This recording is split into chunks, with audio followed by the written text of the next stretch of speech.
Hi, I'm Donna Brown with the Florida Institute for Child Welfare, and I'm meeting today with Anna Yelick. And Anna is a Postdoctoral Research Fellow with the Institute, and she's leading a project this year for the Department of Children and Families to assess current kinship practices in Florida. So it's an inventory, and we're going to be talking about that project.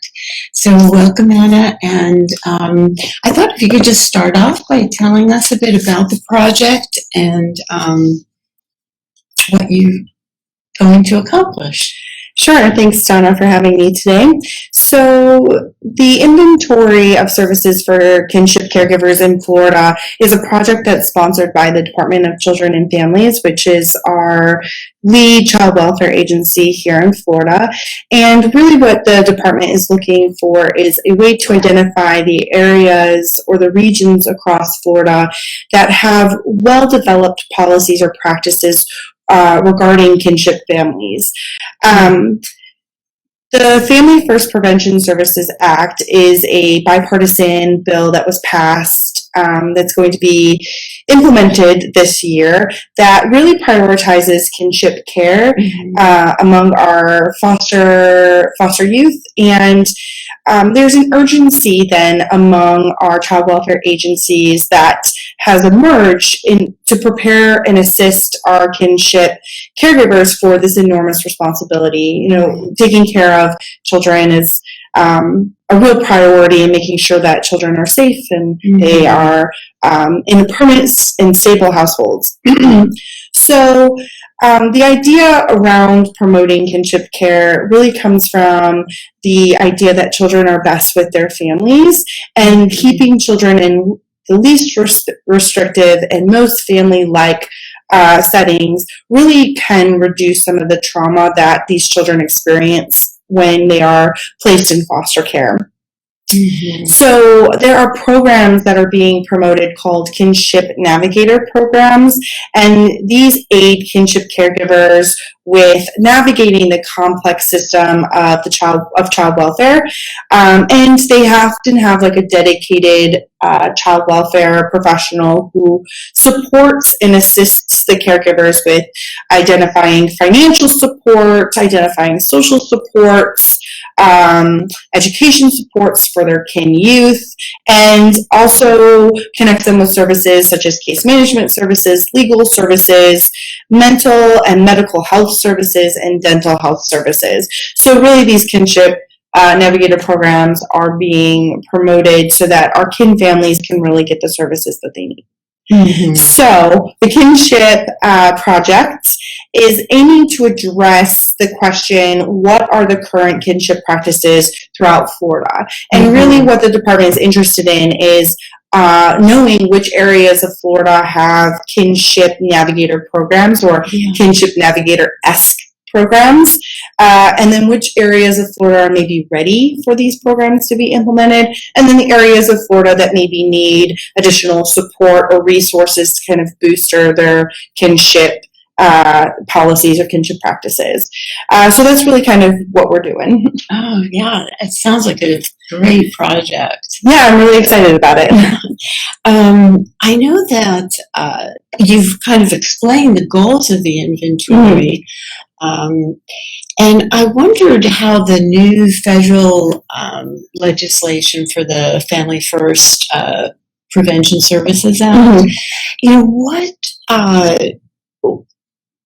it has provisions related to the Kinship Navigator program that you just discussed, and I wondered how the inventory will be helpful for the CBC lead agencies to prepare for the new legislation, which is, I think in Florida will be a couple of years before it's going to be fully implemented.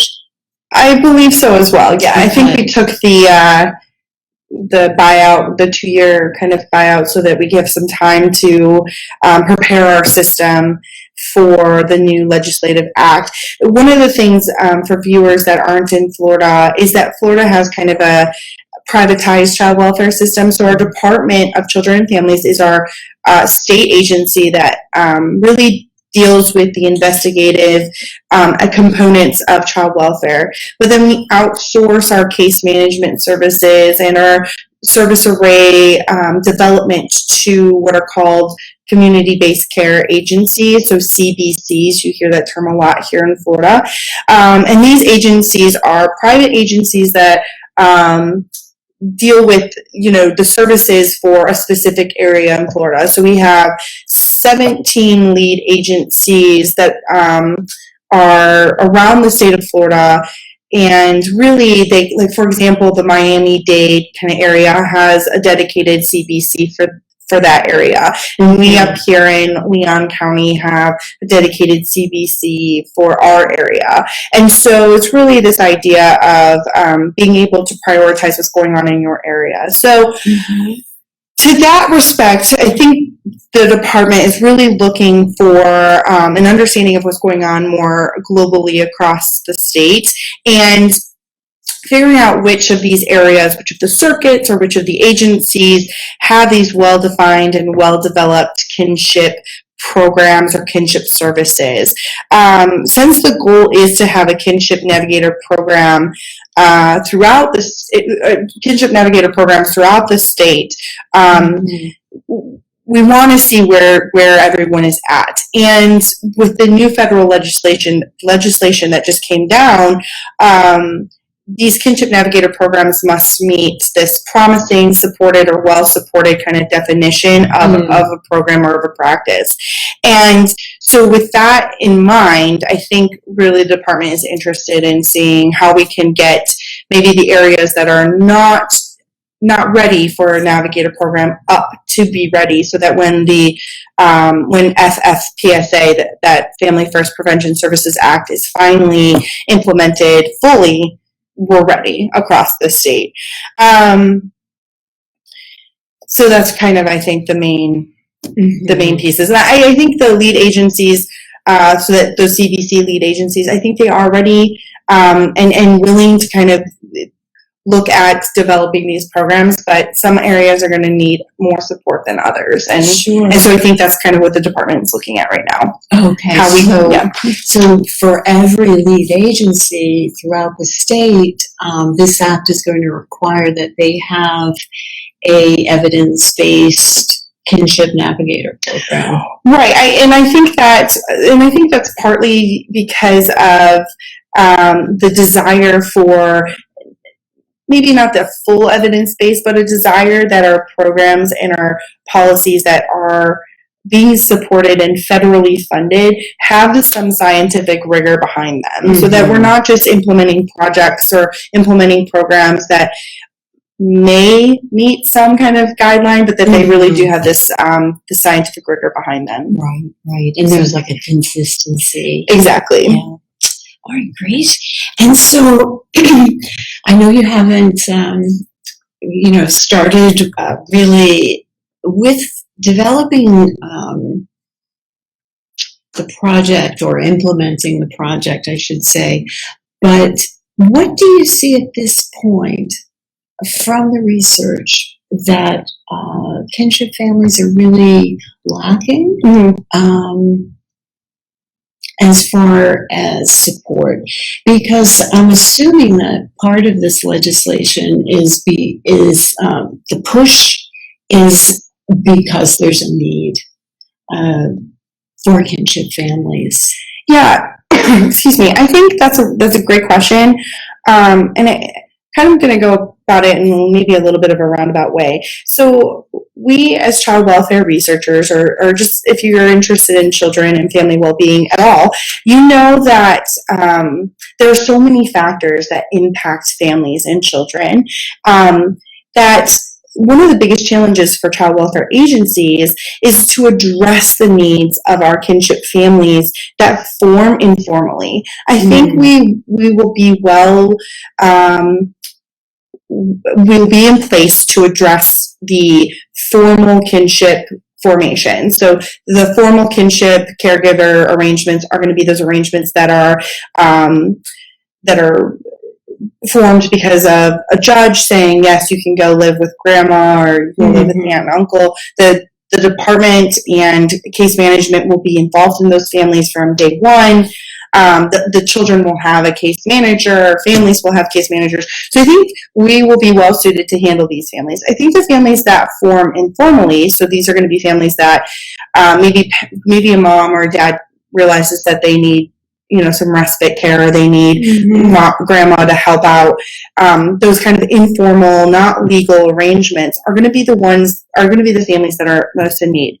These are the families that, understandably so, are the most cautious of the child welfare system, with research noting that these families fear reaching out and asking for help or gaining access to services because of the notorious reputation of the child welfare system to kind of take children away. And so one of the aspects that the Child Welfare Agency and agencies across, not just Florida, but across the country, are going to need to address is this misconception of taking kids away. And we need to go more to a model of support.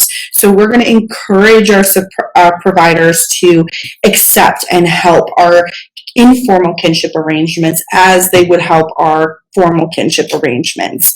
Because the end goal is really to utilize kinship caregivers so that children can maintain a sense of family, so they can maintain a sense of tradition, so they can be comfortable, particularly in this high time of need. So as providers for these families, the goal should be to support and hold up these families. Many of the caregivers, as I kind of mentioned before, are grandparents. The research highlights that grandparents often are these kinship caregivers. And when you think about it, grandparents have kind of already done the parenting thing. And really, as a grandparent, you should, rejoice in your grandchildren. And you're not the person that doles out punishment. You're the person that gives the extra cookie. You're the person that, lets the kid kind of get away with some things. And so when grandparents are then asked and tasked with being a parent, they kind of have to shift their whole perception around, and they're in a different life situation. They often have friends who are also grandparents who don't have kids in the home. So their social life kind of gets diminished a little bit because of this new role. And they have to become the primary caretakers of these kids. And so really, providers need to be pillars of hope. They need to be safe harbors, and they need to be a dedicated resource to ensure that we as the providers aren't adding to the trauma that these children and these families are already experiencing. So that you could create a stable kinship environment for that child. That's correct. Rather than having all of these additional factors that you've just mentioned undermine stability. Exactly. We really want families to come to see the child welfare system, to see agents of the child welfare system as supports and as pillars, and not as this demonized or cartoonish character of like coming and taking your kids away. That is a misconception that I think the child welfare agencies, like I said, across the country have been working to kind of address and to change that misconception, because we're not, child welfare workers are not the enemy. They're here to be support pillars. And so especially with the use of kinship caregiving, I think that can really be an area that child welfare agencies can look to address. Well, that's really good news for children and for relative caregivers. And also for families. I mean, I think for parents to, in some respect, to hear that, oh, my mom's going to take care of my kid, that might seem, in some respects, like a good thing. That, okay, my kid I'll still be able to see them, or my mom will be able to tell my kid about me. Using some of those kind of traditions, the kid will still, my kid will still experience the holidays the way I want them to experience them, or we'll still have like family Sunday dinners like we normally like I did. So I think having those family traditions is such a great such a great buffer for kids and for their families as well. And there's financial assistance too that relatives will be able to have to help support them. Absolutely, which is why I think we need to address both the formal and the informal caregiving arrangements together, because there's those financial supports that those families can get, the social supports, being able to link kinship caregivers with other kinship caregivers. It's going to be a great avenue, a great resource for them. Being able to address not only the medical, mental health, and dental needs of the youth, but also the needs of the families. I mean, these caregivers aren't exempt from having health problems or experiencing mental health issues just because they're now being tagged as a kinship caregiver. So being able to address some of those needs as well, I think will really be a great support of this new federal legislation. Okay. Well, thank you so much. And for all of you watching this that maybe haven't looked at Monthly Matters, we have covered a little bit about the new act and lots of good links and also a nice introduction for Anna and some links as well for kinship caregiving. So thank you again. Thank you for having me.